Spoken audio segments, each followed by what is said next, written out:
Hello everyone, welcome back to my channel. तो मेरा नाम ओशिन जैन है। आप सभी का मेरे इस प्यारे से यूट्यूब चैनल में स्वागत है। हम पेपर 1 कर रहे थे। पेपर 1 में हम नई यूनिट हमने स्टार्ट करी थी, टीचिंग एप्टीट्यूड। ठीक है, and UGC NET SET JRF और असिस्टेंट प्रोफेसर में ये यूनिट पूछते हैं। कौन सा प्रीवियस ईयर क्वेश्चंस हम सॉल्व कर रहे हैं? जून 2012 से लेके जुलाई 2018 तक के क्वेश्चंस को इस प्रीवियस ईयर क्वेश्चंस क्लास में हम सॉल्व कर रहे हैं। ये सारे के सारे पीवाईक्यू विद एक्सप्लेनेशन में प्रोवाइड कर रही हूँ। तो आई होप आपने पार्ट 1 देख लिया होगा। ये पार्ट 2 है। ठीक है, उसमें मैंने पार्ट 1 में 30 क्वेश्चंस करवाए थे, एक होमवर्क क्वेश्चन था। आई होप सभी ने वो क्वेश्चन कर लिया है।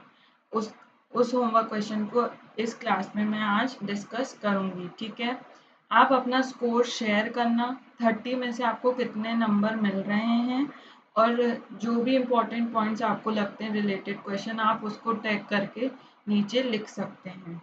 ठीक है, ये बहुत इम्पोर्टेंट होने वाला है क्योंकि असिस्टेंट प्रोफेसर या सेट एग्जाम में इसी टाइप के लेवल के क्वेश्चन पूछते हैं कि पहले ये वाले ईयर के जो बेस आपका क्लियर होगा, इसलिए आपको पूरी की पूरी सीरीज देखनी पड़ेगी। तो मैं पूरे क्वेश्चंस करवाऊंगी जून 2012 से 2025 तक के question.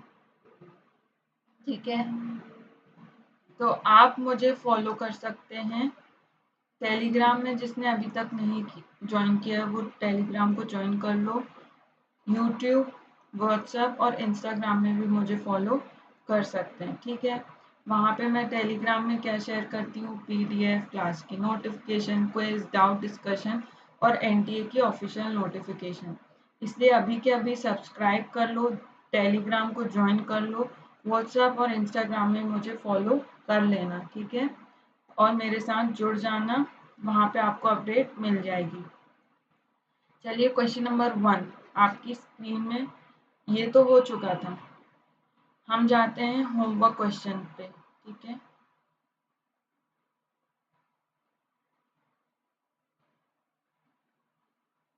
Question number 30 homework question.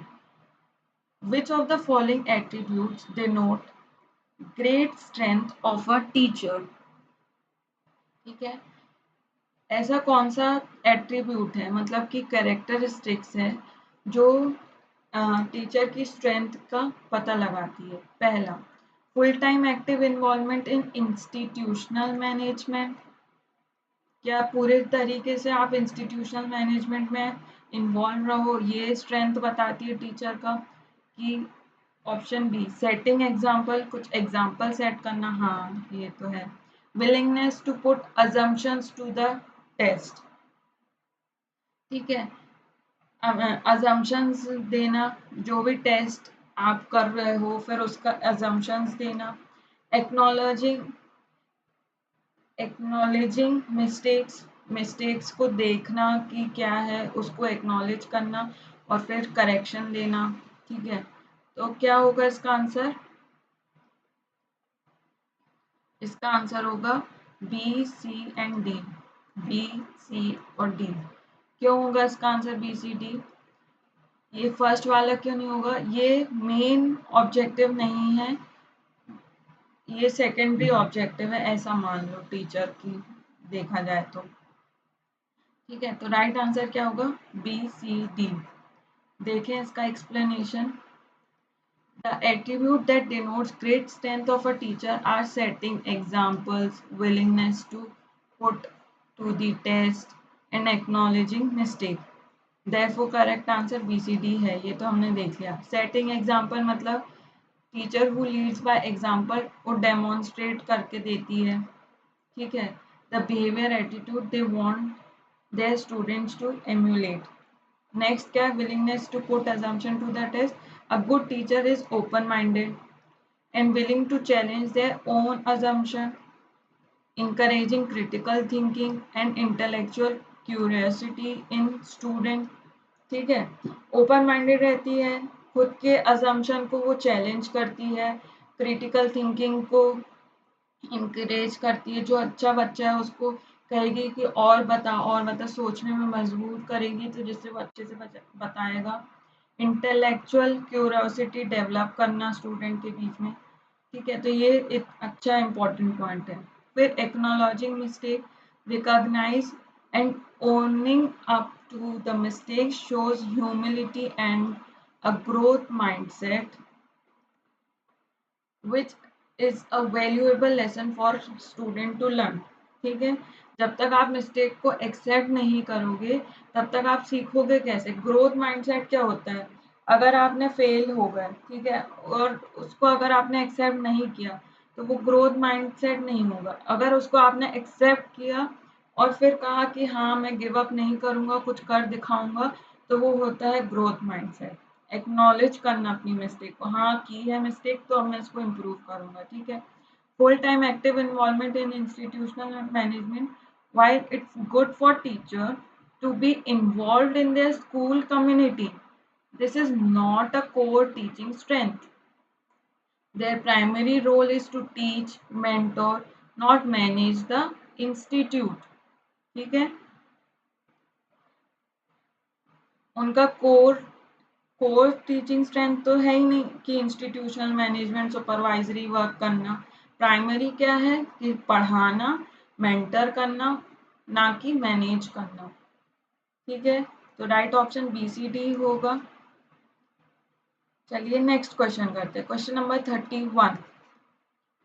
Which one of the following statement is correct in the context of multiple choice type question, MCQ। ठीक है, MCQ पहला क्या है, they are more objective than true false type question. ठीक है, MCQ क्या होते हैं, मोर ऑब्जेक्टिव होते हैं than true false type question. ठीक है, next, they are less objective than ऐसे टाइप क्वेश्चन, कम ऑब्जेक्टिव रहते हैं ऐसे टाइप क्वेश्चन। ठीक है, they are more subjective than short answer type question, they are more subjective than true और फॉल्स टाइप क्वेश्चन। स्टेटमेंट को क्या कर दिया, घुमा फिरा दिया है। तो MCQ के कॉन्टेक्स्ट में जो अपन MCQ ही कर रहे हैं ना, एक क्वेश्चन है उसके 4 ऑप्शन है। 4 ऑप्शन मतलब कि मल्टीपल चॉइस है आपके पास कि एक ऑप्शन को आप सेलेक्ट करो। ठीक है, तो मोर ऑब्जेक्टिव है ये कि मोर सब्जेक्टिव है, सब्जेक्टिव नहीं होगा, सब्जेक्टिव नहीं होगा। क्यों नहीं होगा सब्जेक्टिव, सब्जेक्टिव क्या होता है, ऐसे टाइप होता है जो आप ग्रेजुएशन में, PG में, अपने स्कूल टाइम में 16 मार्क्स के क्वेश्चन में पेज बाय पेज लिखते थे ना, ऐसे अपने मन से, वो ओपन एंडेड होते हैं। ठीक है, मतलब आप लिखते जाओ लिखते जाओ लिखते जाओ, वो सब्जेक्टिव रहते हैं, अलग अलग से डिफर करते हैं। वहीं ऑब्जेक्टिव में 4 ऑप्शन है, इसी में से ही सेलेक्ट करना है, स्पेसिफिक हो जाता है ये। तो मोर ऑब्जेक्टिव आएगा देन ट्रू और फॉल्स की देन ऐसे टाइप। भैया लेस ऑब्जेक्टिव नहीं होगा, मोर ऑब्जेक्टिव होगा। ठीक है, ये पॉइंट क्लियर है। ट्रू और फॉल्स से, ट्रू और फॉल्स से, ठीक है, ऐसे टाइप से तो नहीं। तो हमारा ऑप्शन 1 क्या हो जाएगा, सही हो जाएगा। देखें, yes, option A is correct. देखो इसका explanation, MCQ are considered objective because they have a single predetermined correct answer। पहले से डिटरमाइंड है कि इसका आंसर तो ये होना है। तो reduce the influence of individual judgement, वो अपना अपना जजमेंट नहीं देंगे कि गांधी जी पे ऐसे लिख लो, है ना, अपना अपना तरीके से नहीं लिखेंगे। सिर्फ उसमें डेट ऑफ बर्थ पूछा है तो 2 अक्टूबर लिख लेगा। ठीक है, reducing the influence of individual judgment during evaluation। True false questions are also objective in their scoring as there is only one correct option, true है कि false। However, MCQs are often seen as more effective in measuring deeper understanding and reducing the chance of random guessing compare to true और false question. इसमें तो हम random guess कर लेंगे कि भाई ट्रू हो सकता है या तो फॉल्स, दो ही कंडीशन है। लेकिन एमसीक्यू में बहुत ज़्यादा इफेक्टिव, मोर डीपर रहता है कि आपको स्पेसिफिक में पहुंचा देते हैं। जैसे एजुकेटेड गैस लगाते हो आप, है ना, कैंसिल कर करके, जैसे इसमें भी कैंसिल कर करके हमने सही ऑप्शन में पहुंचने की कोशिश करी है ना। नेक्स्ट क्या, ऐसे type of short answer question more क्या है, ऑब्जेक्टिव है कि सब्जेक्टिव, सब्जेक्टिव है, as their evaluation can be influenced by the graders interpretation of the quality of the answer, quality पे डिपेंड करता है। Therefore, among the given option, MCQ demonstrate a higher degree of objective compared to true or false question according to comparative analysis of assessment method. चलिए next question, question number 32. As a chairman of Independent Commission on Education, Jacques Delors' report to UNESCO was titled. तो ये तो पढ़ा होगा तो आएगा, ठीक है, अभी ऐसे टाइप के क्वेश्चन नहीं आते हैं। तो ये क्या है, option C, learning the treasure within, ठीक है। Jacques Delors chaired the International Commission on Education for 21st century, whose report to UNESCO, published in 1996, was titled Learning the Treasure Within. This report often referred to as Delors report, proposed a holistic and integrated vision of education based on a lifelong learning. इसके 4 pillar हैं, ये higher education में पूछता है, 4 pillar of learning, learning to be, learning to be, learning to know, learning to do and learning to live together, ठीक है। बस इतने से याद हो जाएगा। चलिए next question, question number 33. What are required for good teaching? अच्छी टीचिंग के लिए क्या क्या जरूरी चीज है? पहला डायग्नोसिस, दूसरा रेमेडी, तीसरा डायरेक्शन, चौथा फीडबैक, ठीक है। ऊपर नीचे हो गया ऑप्शन, कोई दिक्कत नहीं है अपन को। तो डायग्नोस करना कि एक बच्चे की स्ट्रेंथ क्या है, उसकी वीकनेस क्या है, उसमें रेमेडी देना कि वीकनेस है तो आप ये ज़्यादा प्रैक्टिस करो, स्ट्रेंथ है तो उसको स्ट्रॉन्गर करो, ठीक है। फिर एक डायरेक्शन देना और फीडबैक लेना, ये सारी चीज़ रिक्वायर्ड होती है भाई टीचिंग में। तो ऑप्शन ए करेक्ट हो जाएगा, ए बी सी डी, देखें, yes, option A is the correct answer. Explanation देख लेते हैं। Diagnosis, this refers to the process of understanding a student learning needs, उसकी strength, उसकी weakness, to identify area where they can need improvement, कौन सा area है जहाँ पे इम्प्रूवमेंट की जरूरत है, सबसे पहले डायग्नोस किया। Once a teacher has diagnosed a learning issue, they need to implement a solution or remedy to address it, ठीक है। जैसे ही उसको पता चल गया ये है भाई कमजोरी, तो उसने उसकी दवा दे दी। Direction, providing clear direction and guidance to student on how to achieve their learning goals is essential. फिर एक डायरेक्शन की तो ज़रूरत पड़ती है। Feedback is crucial for informing student about their progress, identifying areas for improvement and adjusting their learning strategy, ठीक है। Feedback हर time पे अगर अपन फीडबैक लेंगे तो बहुत ही अच्छा रहेगा स्टूडेंट के लिए, ठीक है, उनकी प्रोग्रेस के लिए, उनके इम्प्रूवमेंट के लिए, और वो एडजस्ट कर सकते हैं अपनी लर्निंग स्ट्रेटेजीज में। हर पार्ट में फीडबैक इंपॉर्टेंट रहेगा, तो ये चारों के चारों क्या हो जाएंगे, सही ऑप्शन हो जाएंगे। चलिए next question, question 34. The main objective of student evaluation of teachers are, objective बताना है, ठीक है, स्टूडेंट्स का इवेल्युएशन ऑफ टीचर्स आर, वो क्या है, together to gather information about student weakness, to make teachers take teaching seriously,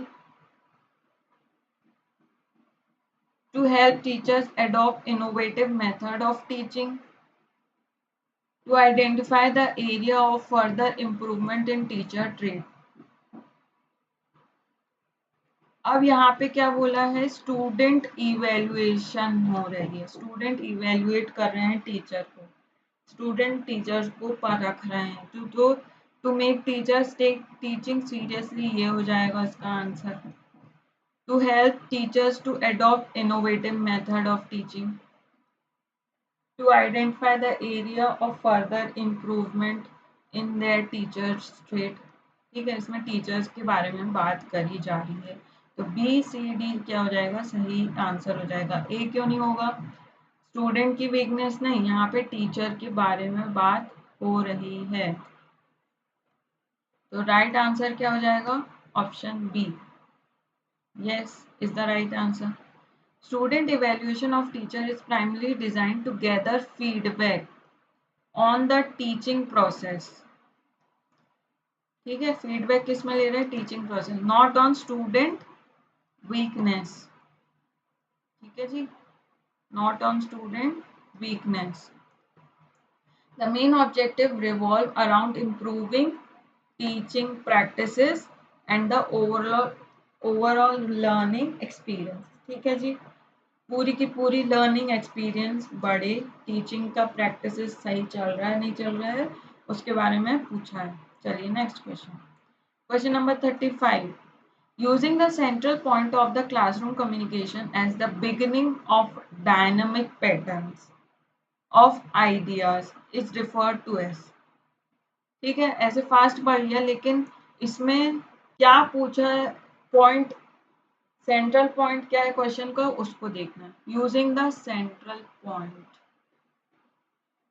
of the classroom communication as beginning of dynamic pattern of ideas is referred to as systematization, problem orientation, idea protocol की mind mapping. तो answer क्या हो जाएगा, mind mapping.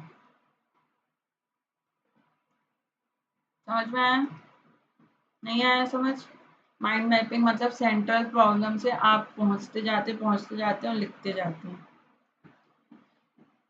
देखो explanation, mind mapping is a visual brainstorming technique. एक कुछ भी topic लिख लो, ठीक है, लेवल्स ऑफ टीचिंग, उसके लिख लो, memory level, understanding level, reflective level, उसने फिर उसके आगे लिखो ये किसने दिया, वो किसने दिया, वो किसने, तो ऐसे आपका माइंड मैप बनने लगता है। ठीक है, प्रैक्टिस भी होती है।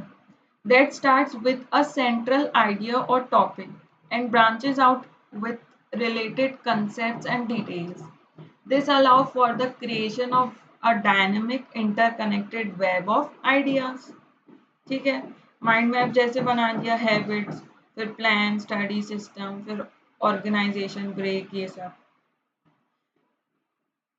ठीक है जी, I hope this question is clear to everyone. चलिए नेक्स्ट क्वेश्चन, क्वेश्चन नंबर 36।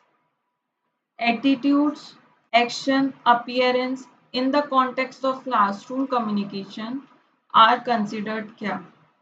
आप कुछ एटीट्यूड दे रहे हो, कुछ एक्शन करके बता रहे हो, ठीक है, आपका अपीयरेंस कैसा है, कि क्या पहन के आए हो, तो वो क्या होगा, वर्बल होगा, नॉन वर्बल होगा, इम्पर्सनल होगा या इरेशनल होगा। कमेंट में बताओ पॉज करके। तो आंसर क्या है इसका, नॉन वर्बल, करेक्ट आंसर। ठीक है, नॉन वर्बल। देखो एक्शन करके बता रहा है कि मैं हैप्पी हूँ हंस के, कि मैं सैड हूँ, मुझे डर लग रहा है, फियर है, एंगर है, गुस्सा आ रहा है, तो ये क्या है, non verbal communication, non verbal communication. ठीक है, एटीट्यूड, एक्शन और अपीयरेंस से आपको नॉन वर्बल कम्युनिकेशन के बारे में पता चलेगा, बहुत आसान। चलिए next question, question number 37। Most often the teacher student communication is. Teacher और स्टूडेंट के बीच में जो कम्युनिकेशन होता है वो क्या होता है, स्पूरियस होता है, क्रिटिकल होता है, यूटिलिटेरियन होता है कि कन्फ्रंटेशनल होता है।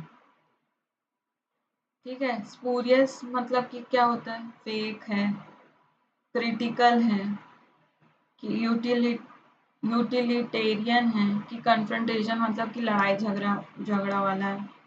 तो इसका आंसर क्या होगा? C. C is the right answer, utilitarian. ठीक है जी। Teacher student communication is most often utilitarian, meaning it is a practical and focused on achieving a specific purpose or goal related to learning and instruction। इसका क्या काम है? इसका मतलब क्या है कि फोकस करना on achieving a specific purpose, कि आज मुझे टीचिंग एप्टीट्यूड के ये प्रीवियस ईयर क्वेश्चन का ये पार्ट कंप्लीट करवाना है, तो मेरा फोकस इस पे है। ठीक है, तो मैं अपना कंप्लीट करूंगी टारगेट, तो आपको उससे बेनिफिट मिलेगा। ठीक है, teacher student interaction are primarily design to convey information, provide guidance and facilitate learning. This makes the communication practical and useful. ठीक है, प्रैक्टिकल बनाएगा और यूजफुल बनाएगा। स्पूरियस क्या होता है? False, fake. और ये करेक्टरिस्टिक्स नहीं होता है टीचर स्टूडेंट का कम्युनिकेशन के बीच में। अब फेकली पढ़ा रहे हैं कि वो जैसे कोई फिल्म अगर यूट्यूब में देखना है, 3 घंटे का वो रहता है उसका टाइमिंग, खोल के देखेंगे शुरू में वो बकवास करने लगते हैं। ठीक है, तो वो फॉल्स और फेक है, स्पूरियस है। Critical, while feedback and constructive criticism are part of communication process, ये पार्ट है कम्युनिकेशन प्रोसेस का, लेकिन it is not the most common defining aspect. Confrontational क्या होता है? Teacher student communication is rarely characterised by the argument and hostility. Argument से थोड़ी ना, लड़ाई झगड़े से थोड़ी ना, कन्फ्रंटेशन से थोड़ी ना अच्छा गुड कम्युनिकेशन बैठेगा। ठीक है, I hope this question is clear to everybody. चलिए next question, question number 38। In our classroom, a communicator's trust level is determined by। Communicator कौन हो गया? टीचर हो गया। कैसे पता चलेगा कि वो ट्रस्ट वर्दी है कि नहीं है? The use of hyperbola, change of voice level, the use of abstract concept, कि eye contact. The right answer is eye contact. अगर हम टीचर से, स्टूडेंट और टीचर का आई कांटेक्ट अच्छा रहा तो समझ में आता है कि हाँ ये सही बोल रहा है, सच्चा है, ट्रस्ट वर्दी है। ठीक है, तो कैसे पता चलेगा? आई कांटेक्ट से। Answer is eye contact. चलिए next question, question 39। Which of the following is the highest level of cognitive ability? Knowing, understanding, analysing, evaluating. तो ये कौन सा टॉपिक का है? Bloom's taxonomy. ठीक है, बहुत ही आसान है इसका। आंसर इज लास्ट वाला क्या है? हाईएस्ट लेवल क्या है? इवेल्युएटिंग। देखो जी, तो ये यहाँ से ऐसे जाएगी। ठीक है, low to high. Evaluation, knowledge, understanding, application, analysis, synthesis, evaluation. ठीक है, लास्ट में क्या आ जाएगा? इवेल्युएशन आ जाएगा। चलिए next question, question number 40। Which of the following factors does not impact teaching? Teaching में ज़्यादा उसका प्रभाव नहीं आता, इम्पैक्ट नहीं डालता ज़्यादा। Classroom activities that encourage learning, ये तो भाई इम्पैक्ट डालेगा, डालेगा जी। Socio economic background of teachers and student, अब इसका टीचर का क्या सोशल क्या इकोनॉमिक बैकग्राउंड है, स्टूडेंट का क्या सोशल क्या इकोनॉमिक बैकग्राउंड है, क्या वो इम्पैक्ट डालेगा? नहीं डालेगा, तो इसका आंसर तो यही हो गया। ठीक है, लर्निंग थ्रू एक्सपीरियंस, ये इम्पैक्ट करेगा। टीचर्स की नॉलेज, ये इम्पैक्ट करेगा। तो ऑड वन आउट क्या है? ये है social economic background of teachers and student.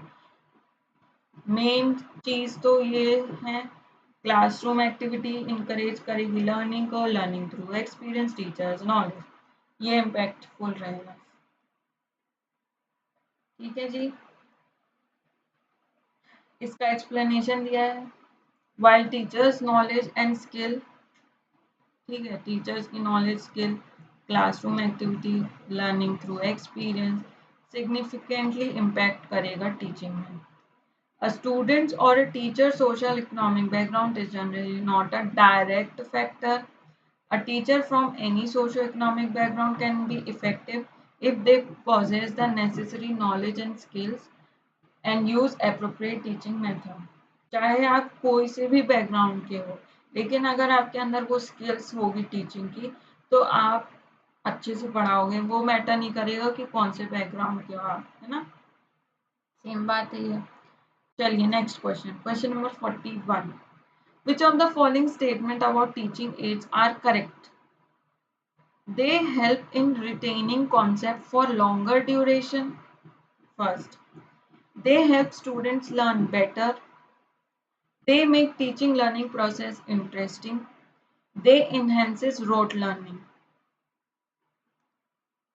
किसके बारे में पूछा है? टीचिंग एड्स के बारे में पूछा है। करेक्ट स्टेटमेंट बतानी है। तो क्या टीचिंग एड्स रोट लर्निंग को बढ़ावा देंगे, इनहेंस करेंगे? नहीं। रोट लर्निंग क्या होता है? रट्टा मारना, रट्टा मार, रट्टा मार, ठीक है। तो डी तो ऑप्शन नहीं आएगा, डी नहीं आएगा, डी नहीं आएगा, यहीं से आ गया अपना आंसर। एक को एलिमिनेट किया, बाकी सारे answer. Option B is correct, A B C. Help in retaining concept for longer duration, teaching aids क्या हो गए? हेल्प करेंगे कि बड़े लंबे समय तक याद रहेगी concept. Help student learn better, ठीक है, उनको नया तरीका मिलेगा सीखने का। Makes teaching learning process interesting, बनाएगा लर्निंग प्रोसेस को, टीचिंग लर्निंग प्रोसेस को इंटरेस्टिंग। ठीक है, next question, question number 42। Technique used by teacher to teach includes. कौन कौन से टेक्निक हैं भाई टीचर यूज करता है पढ़ाने के लिए? पहला लेक्चर, दूसरा इंटरैक्टिव लेक्चर, तीसरा ग्रुप वर्क, चौथा self study.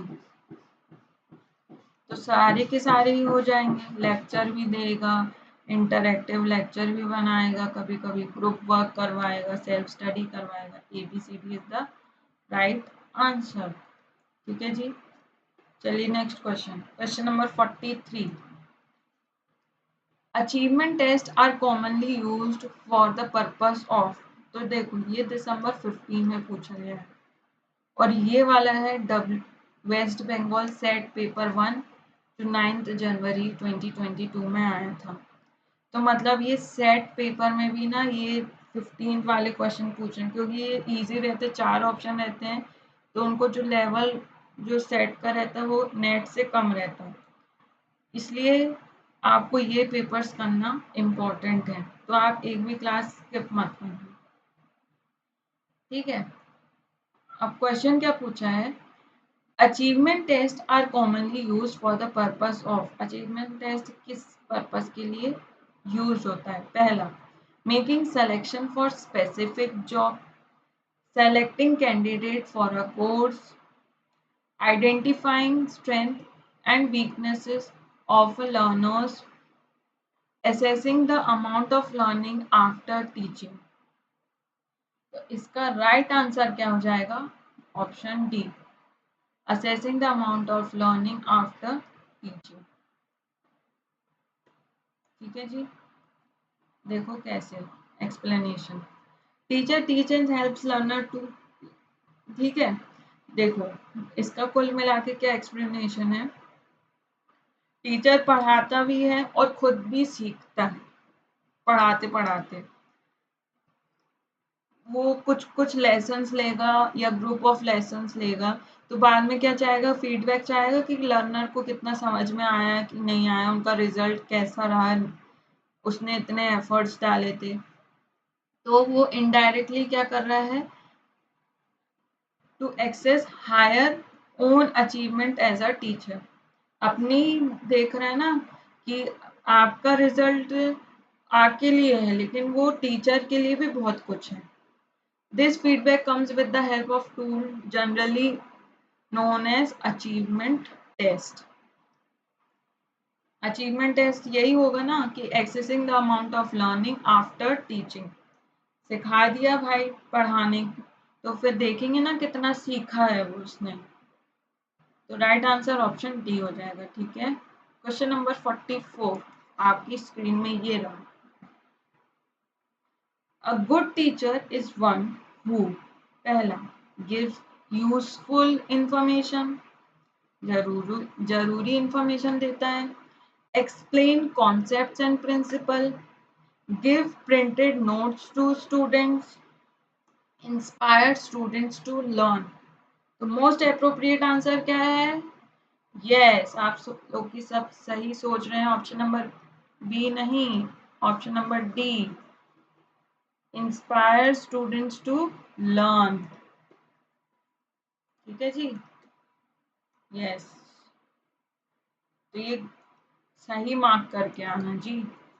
Option D is the correct answer. चलिए नेक्स्ट क्वेश्चन, क्वेश्चन नंबर 45।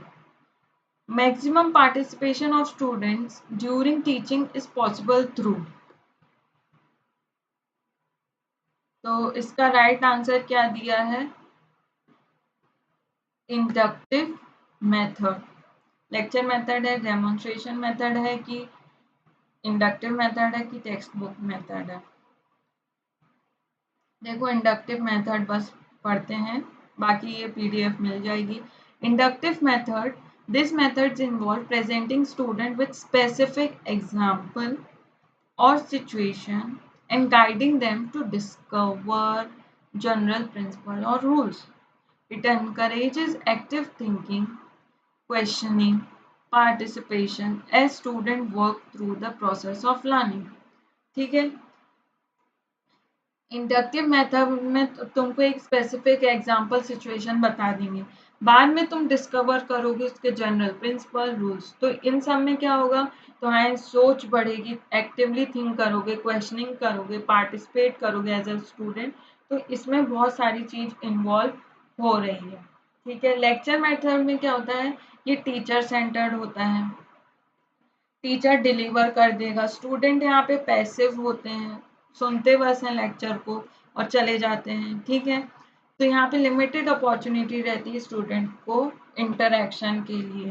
ठीक है, इंटरेक्ट कर सके जिससे। डेमोन्स्ट्रेशन मेथड, ये मेथड भी क्या visual add and active observation का ही है। The focus is still largely on the teacher demonstrating a process or concept. Student participate is often limited to observing and asking clarifying questions, though it can be more engaging than the lecture। ठीक है, इस lecture से ज़्यादा demonstration में engaging होती है, लेकिन inductive से कम। टेक्स्ट बुक में आप सिर्फ आपको बुक दे दी जाएगी, आपको पढ़ना बस है, तो इसमें बहुत ज़्यादा पैसिव लर्निंग होती है, लिमिटेड इंटरेक्शन होता है। ठीक है, इसका एग्जांपल देखो, 6 स्टेप में होता है इंडक्टिव टीचिंग। पहला, की लर्निंग मटेरियल दे दिया आपको, फिर आप फैमिलियर हो गए कुछ, ठीक है, फाइंड समथिंग फैमिलियर, फिर पैटर्न को क्रैक किया, determine the problem, generate possible solution, organise step and formulate hypothesis. तो ये लेक्चर मेथड में पिक्चर के थ्रू। ठीक है, यहाँ पे सिर्फ एक टीचर है, स्पीकर है और इतने सारे सुन रहे हैं, किसी का आंसर मिलेगा नहीं मिलेगा, जैसे एमबीबीएस, मुन्ना भाई एमबीबीएस वाली मूवी में। ठीक है, तो लेक्चर मेथड यहाँ पे पैसिव होते हैं और टीचर एक्टिव होता है, तो ये तो नहीं होगा। डेमोन्स्ट्रेशन में भी ये डेमो करवा के दिखा रही हैं, तो कुछ तो सुन जितना हो सकेंगे उतना बोलेंगे, लेकिन बहुत ज़्यादा नहीं बोलेंगे। जैसे इंडक्टिव में स्टूडेंट बहुत ज़्यादा एक्टिव रहता है, टेक्स्ट बुक में English maths physics chemistry books पढ़ लो, तो ये तो बहुत ही ज़्यादा वो हो जाएगी, पैसिव लर्निंग हो जाएगी इसमें। ठीक है, चलिए नेक्स्ट क्वेश्चन। क्वेश्चन नंबर 46 बहुत ही आसान है। डायग्नोस्टिक इवेल्युएशन असर्टेन्स, पहला students performance at the beginning of instruction. ठीक है, इंस्ट्रक्शन के पहले स्टूडेंट की क्या परफॉर्मेंस रही। Next, learning progress and failures during instructions, learning कितनी प्रोग्रेस हुई और क्या फेलियर है ड्यूरिंग इंस्ट्रक्शन। ठीक है, beginning during. Degree of achievement of instructions at the end, क्या अचीवमेंट आपने हासिल करी एंड में। अब next, causes and remedies of persistent learning problems during instruction। persistent मतलब कंसिस्टेंट, कंसिस्टेंसी के साथ ही, मतलब कॉजेज और remedies of persistent learning problems during interactions instructions। हर एक स्टेप में बिगिनिंग हो, ड्यूरिंग हो, एंड हो, ड्यूरिंग इंस्ट्रक्शन हो, कंसिस्टेंटली आपके कॉजेज और रेमेडीज का इवेल्युएशन करना, तो वो क्या हो जाएगा, डायग्नोस्टिक इवेल्युएशन। तो राइट ऑप्शन क्या हो जाएगा, डी। ठीक है, देखो कॉजेज एंड रेमेडी, ये आई, ठीक है, एक लेडी आई, उन्हें पूछा मुझे ये बीमारी है वो बीमारी है, ये पूछेगा कॉज क्या है, क्या खाया था, आइसक्रीम खाई थी इसलिए छींक रहे हैं। ठीक है, तो वो रेमेडी दे देगा, दवा दे देगा। तो ये डायग्नोस कर रहा है डॉक्टर, वैसे ही टीचर डायग्नोस कर रही है, तुम्हारे मार्क्स कम क्यों आए हैं, तो तुमने पढ़ाई नहीं करी होगी, ये करा होगा वो करा होगा, तो डायग्नोस कर रहा है वो। ठीक है जी, चलिए क्वेश्चन नंबर 47 आपकी स्क्रीन में ये रहा। Instructional aids are used by the teacher to, पहला glorify the class, attract the students, clarify the concept, कि ensure discipline। Instructional aid, teaching aids क्यों जरूरी है, वाई टीचर क्यों यूज करती है, जिससे वो क्लैरिफाई कर सके कॉन्सेप्ट को, स्टूडेंट को अट्रैक्ट, ग्लोरीफाई, इंश्योर डिसिप्लिन, ये सब नहीं आएंगे पॉइंट। ठीक है, easy explanation, easy question. Question number 48, attitude of the teacher that affects teaching pertains to, attitude, teacher का जो एटीट्यूड है वो कौन से डोमेन में आएगा, affective domain, cognitive domain, cognitive domain की psychomotor. The answer is affective domain. ठीक है, देखो इसका explanation, cognitive mind, affective heart, psychomotor hand. ठीक है, mode of learning, thoughts, mind में क्या थॉट्स आते हैं, सोचते हैं हम, मेमोराइज और रीजनिंग होती है। अफेक्टिव डोमेन में फीलिंग्स इमोशंस होती है, अप्रिसिएशन मोटिवेशन होता है, और हैंड साइकोमोटर डोमेन क्या होता है, एक्शन, डूइंग, टाइपिंग, प्लेइंग कर सकते हैं अपन इसमें। ठीक है,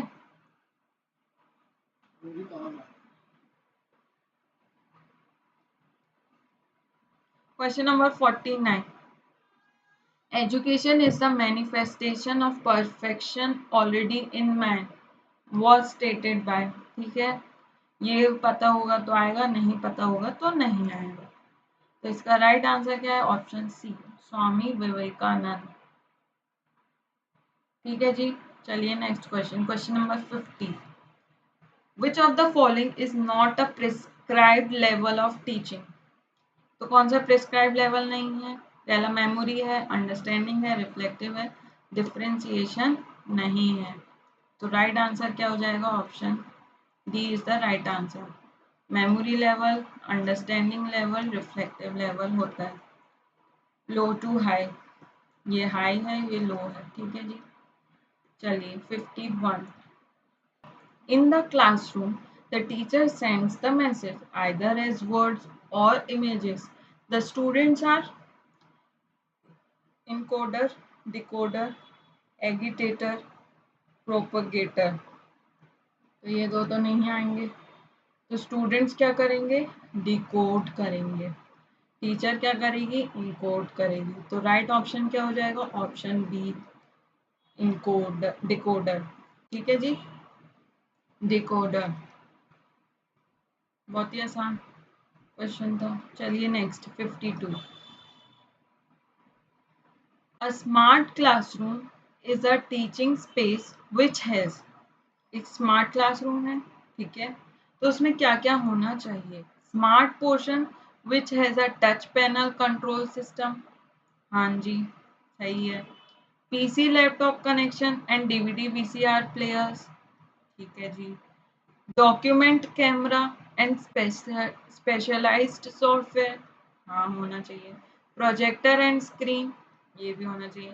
तो 1 2 3 4 चारों के चारों होना चाहिए, तो D is the correct answer.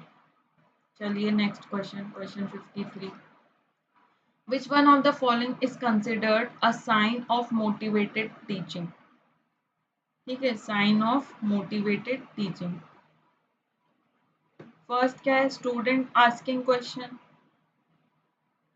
Maximum attendance of the student, pin drop silence in the classroom, student taking notes. तो ये क्या होता है, सिचुएशन बेस्ड क्वेश्चन होता है, ठीक है, मतलब इसमें आपका इंटेलेक्ट को टेस्ट किया जाता है। स्टूडेंट आस्क क्वेश्चन, क्या पूछा है अपन से, a sign of motivated teaching क्या है, जब स्टूडेंट क्वेश्चन पूछेंगे, ठीक है, मोस्ट एप्रोप्रिएट यही है। मैक्सिमम अटेंडेंस होनी चाहिए क्या स्टूडेंट की, नहीं। पिन ड्रॉप साइलेंस से पता चलेगा कि स्टूडेंट मोटिवेटेड है, नहीं। स्टूडेंट टेकिंग नोट्स, नहीं। स्टूडेंट आस्क क्वेश्चन, ठीक है, ऑप्शन ए इज करेक्ट। चलिए नेक्स्ट क्वेश्चन, क्वेश्चन 54।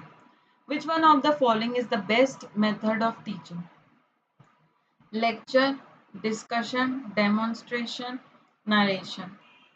तो राइट आंसर क्या है इसका, डेमोन्स्ट्रेशन, डेमो देते हैं, अभी बताया था ना लैब वाला, तो उसमें मैक्सिमम पार्टिसिपेशन रहता है। Next question, question 55। Dyslexia is associated with mental disorder, behavioral disorder, reading disorder, writing disorder।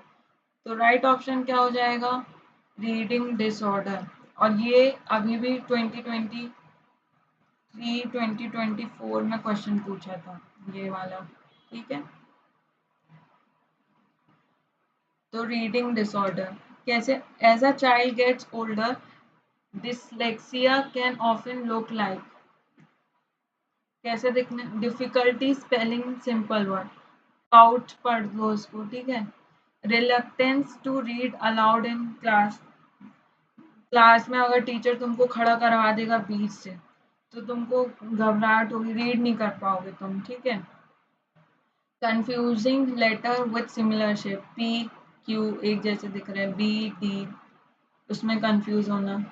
Mixing up the position of sounds in a word, animal होता है उसको एमिनल पढ़ना, ठीक है, इधर उधर कर देना, एक जैसा दिख रहा है, तो ये होता है डिसलेक्सिया, रीडिंग डिसऑर्डर। तारे ज़मीं पर ईशान अवस्थी का जो रोल प्ले किया था एक बच्चे ने, है ना, उसको यही प्रॉब्लम थी। चलिए next question, question number 56। The e content generation for undergraduate courses has been assigned by the ministry of human resource development, अभी MHRD। 2, पहला, INFLIBNET consortium for educational communication, CEC, national knowledge commission, Indira Gandhi national open university, ठीक है, IGNOU. तो इसका right answer क्या है? The e content generation for undergraduate courses has been assigned by MHRD, MOE, Ministry of Education। वो कौन है? The right answer इसका क्या है? Option B, consortium for education commission. ठीक है, इंपॉर्टेंट क्वेश्चन है ये। जो अंडर ग्रेजुएट कोर्सेज हैं उसका कौन देख देख रेख करता है? वो है CEC. CEC is an inter university centre established by UGC with the goal of addressing the needs of higher education through the use of television and ICT। ठीक है, under national mission on education through ICT NMEICT project, CEC has developed e-content for undergraduate subject। ये line में है, e-content develop करते हैं under graduate सब। जैसे आप ग्रेजुएशन में हैं, ठीक है, बीकॉम कर रहे हो, तो सीईसी क्या करेगा? ई कंटेंट बना देगा। किसके लिए? बीकॉम्स वाले सब्जेक्ट्स के लिए। ठीक है, question number 58। Who among the following propounded the concept of paradigm? किसने propound किया था भाई? Peter Haggett, von Thunen, Thomas Kuhn, John K Wright. The right answer is Thomas Kuhn. आता होगा तो बनेगा, नहीं आता होगा तो छोड़ के आओगे। ठीक है जी, simple, option C is correct. चलिए next, question 59। While delivering lecture, if there is some disturbance in the class, a teacher should। ठीक है, आप लेक्चर एक आपने पढ़ा रहे हो, कुछ बच्चे शैतानी कर रहे हैं, डिस्टर्ब कर रहे हैं क्लास में, तो टीचर क्या करेगा? पहला, keep quiet for a while and then continue. चुपचाप खड़े हो जाओ और फिर देखो क्या होता है, फिर कंटिन्यू करो। पनिश दोज कॉजिंग डिस्टर्बेंस, उनको पनिश करो जो डिस्टर्बेंस क्रिएट कर रहे हैं। C, motivate to teach those causing disturbance, motivate करो जो डिस्टर्बेंस कॉज कर रहे हैं। और D, not bother of what is happening in the class. तो ऑप्शन सी करेक्ट है। ये धोखे से स्लाइड ये वाली आ गई आंसर वाली। ठीक है, मोटिवेट करोगे टीचर को, motivate to teach those causing disturbance. चलिए नेक्स्ट क्वेश्चन, क्वेश्चन 60, जो कि होमवर्क क्वेश्चन है। पॉज करो, इसका आंसर दो अभी के अभी और बताओ कैसा लगा वीडियो। ठीक है, इसका आंसर हम नेक्स्ट पार्ट में लेंगे। तो मैंने 59 क्वेश्चंस करवाए हैं और इस वीडियो में 29। तो कैसा लगा वीडियो बताना, इसका स्कोर आप शेयर करेंगे अभी के अभी कमेंट सेक्शन में कि कितने स्कोर हो रहे हैं। ठीक है, thanks for watching and listening to me. मिलते हैं हम अपने नेक्स्ट वीडियो में, तब तक के लिए लाइक करो, दोस्तों के साथ शेयर करो, कमेंट करो होमवर्क क्वेश्चन को, और सब्सक्राइब नहीं किया तो अभी के अभी सब्सक्राइब करो। मिलते हैं हम अपने नेक्स्ट वीडियो में। Till then take care, bye bye everybody.